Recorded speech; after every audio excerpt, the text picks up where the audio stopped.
The room before the room. You are already in the room. You do not belong here. Not yet. It is 6:43 a.m. The press conference starts in 40 minutes. The Prime Minister is standing at the window with her back to you, hands clasped at the base of her spine. You have seen that posture before, twice. Once before a speech that went badly, once before a speech that ended a career. You don't introduce yourself. There is no time for that anymore. You cross the room, stand 2 feet behind her left shoulder, and say one word. Breathe.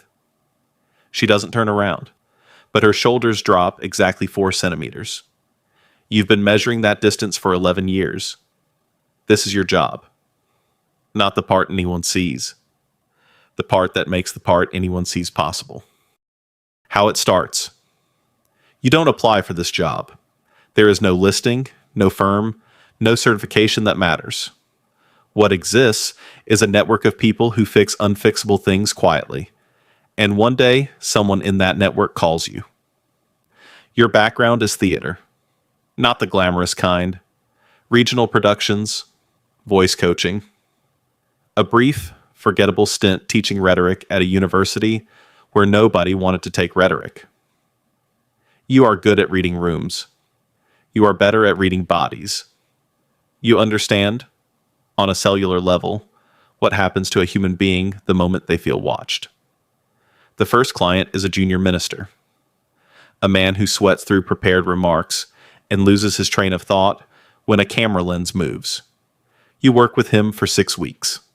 Small adjustments, where to anchor the gaze, how to pause without filling the silence with noise, how to let the silence do the work.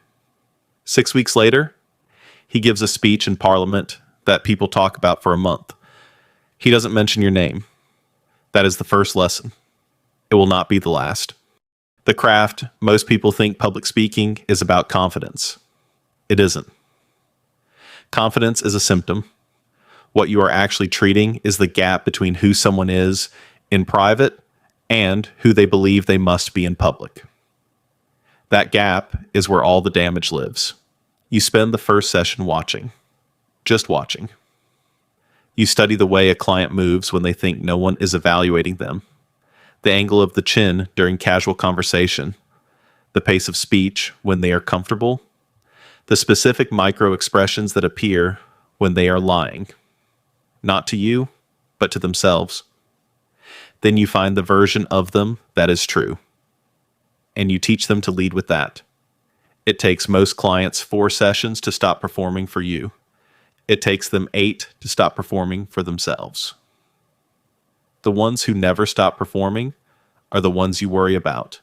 They tend to go very far, very fast. They also tend to collapse in ways that are very public and very permanent. You make notes on everything. Encrypted. Stored on drives that belong to no one but you. You have learned the value of records. You have also learned the danger of them. The escalation. The referrals begin arriving differently after the 3rd year, not from communications directors or chief of staff assistants, from the leaders themselves. A handwritten note. A private number passed through a mutual contact. A call at an unusual hour from a country code you don't immediately recognize. The work changes shape. It is no longer about fixing speeches. It is about managing realities. A head of state who has 36 hours to address a nation after a national disaster. A president who must concede an election to a man he despises, and do it in a way that the cameras read as graceful. A chancellor whose hands shake when she speaks before a crowd larger than 500 people, and whose handshaking has now become a story in 3 newspapers. You work in hotel suites, secure conference rooms, once in the back of a moving car with the curtains drawn, drilling pause points into a speech that will be delivered to a joint session of Parliament in 4 hours. The money reaches a number you stop thinking about. You deposit it. You don't discuss it. You buy a smaller apartment than you could afford because larger apartments require you to care about them, and you no longer have the capacity to care about anything that isn't the work. You tell yourself this is discipline. You are not yet sure it isn't something else. The first disaster. The disaster doesn't announce itself. It arrives the way most disasters do, through a door you thought you had already checked. The client is a senior cabinet minister, a man who has been in politics for 23 years. He is not nervous in the way most clients are nervous. He is nervous in the specific, contained way of someone who has built an entire personality around appearing not nervous. That kind of client is the hardest. You have to dismantle a structure they've been constructing for decades, and you have to do it gently enough that they don't realize what you're doing until it's already done. 3 months in, he starts telling you things he hasn't told anyone else. Not secrets exactly, impressions. His private assessment of colleagues. The policy decisions he regrets. The political maneuver that still keeps him awake at 3 a.m. You listen. You do not record this. This is not the work, and you know it. But you also know that the only way into someone's public voice is through their private one. And their private one requires trust, and trust requires this kind of spillage. 2 weeks before an important televised debate, you receive a call from someone whose name you recognize, a political operative. He tells you, with the calm of someone reading a grocery list, exactly what the minister told you in confidence 3 sessions ago. The room goes cold, the rooms they're in, the staff, everyone close enough to hear. You realize for the first time that you are not just coaching people who are watched. You are now being watched yourself. What you learn at this altitude. At a certain level of access, the work stops being about performance. It becomes about management. Not of the client's image, of the client's reality. You sit in a room with a head of government the night before an announcement that will affect tens of millions of people. She is not asking you to help her communicate the decision. She made the decision months ago. She is asking you to help her inhabit it, to stand behind it in her body. Not just her words, because the words she can do. The words she has always been able to do. What the cameras see between the words. That is a different problem. And that problem is yours. You begin to understand something that takes years to fully crystallize. The leaders who come to you are not weak. The ones who never come to you are not strong. What separates them is awareness. The self-aware ones know exactly where the gap between their private self and public self has opened. They hire you to close it. The unaware ones don't know the gap exists. They become either legends or catastrophes, and sometimes both in sequence. You develop an eye for which way it will go. You stop being surprised when you're right. You also stop telling anyone what you see. The wait. There is a moment, somewhere around year 9, where you sit in a waiting room outside a session and realize you cannot remember the last time you said something true to someone in your personal life. Not a lie, exactly. Just a version. An edited version, a carefully managed version with the pause points in the right places and the vulnerability calibrated to land exactly as sincerity without actually being it. You have been doing this with clients for so long that you have started doing it with everyone else. The session that day is with a foreign minister preparing for a summit address. You walk in. You do the work. It is the best session you have run in months. Clean, precise. The minister leaves the room transformed in the way that only happens when the work is going well and both people in the room are fully present. You walk out and sit in your rental car in a parking structure in a capital city you have visited 11 times and never once seen beyond the view from a hotel window. You sit there for a long time. You don't call anyone.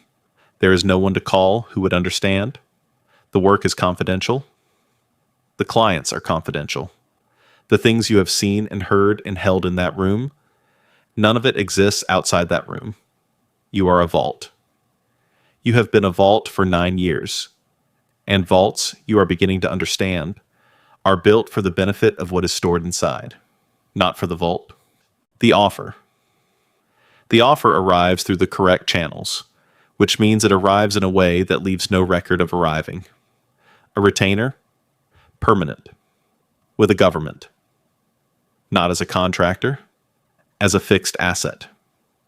A salary that removes the need to ever think about money again. An office in a building whose address does not appear in directories. A team, security clearance, continuity.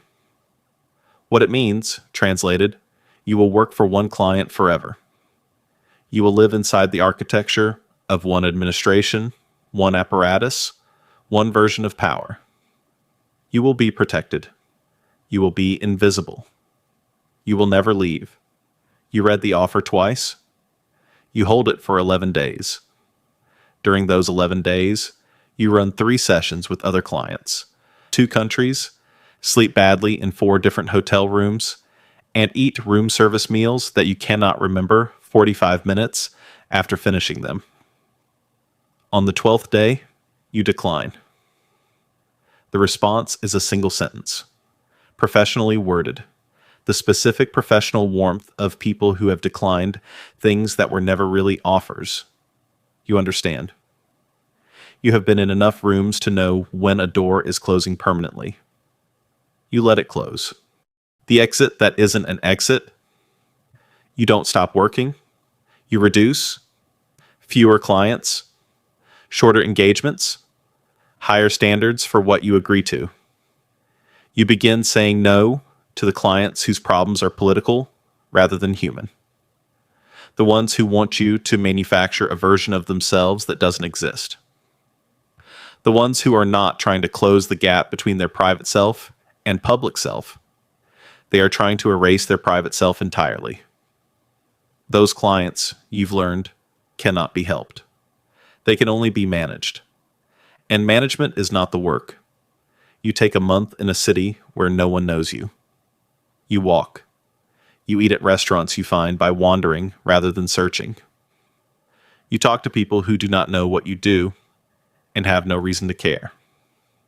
You practice, for the first time in years, the specific skill of being a person in a room rather than a practitioner in a session. It is harder than it should be. It is also better than you expected. What remains, you are still in the work, selectively. 3 clients at a time, no more. You have learned to hold the knowledge you carry more carefully, not because it is dangerous, though some of it is, but because it is heavy. And carrying heavy things indefinitely without setting them down eventually changes the shape of you in ways that are difficult to reverse. You watch the leaders you've worked with from a distance now, when they speak. When the cameras find the specific quality in their stillness that you spent weeks building into them. When a pause lands exactly as you taught it to land, and the room responds in exactly the way a room responds to a person who has learned to tell the truth with their body even when their words are doing something else entirely. You feel something watching those moments. Not pride, exactly. Recognition. The quiet recognition of craft that has moved through you into the world and exists now independent of you. You cannot take credit for it. You will not. That was always the agreement. What you have instead is this: a quiet office in a city you chose, a morning that belongs to you, work that you have decided the terms of, the knowledge that you walked away from permanent invisibility and chose a smaller, more honest version of the same. Not famous, not safe in the way that offer would have made you safe, but present. Actually present for the first time in a long time in your own life. Somewhere right now, a junior minister is preparing for a press conference. Her communications director is watching her rehearse. She is performing. She is performing very well, No one in the room can see the gap yet, but someone will. Someone always does. And when they need that person, they'll make a call. Maybe they'll call you. Maybe they won't. For the first time in 11 years, either answer is fine. The cycle finds someone new. It always does.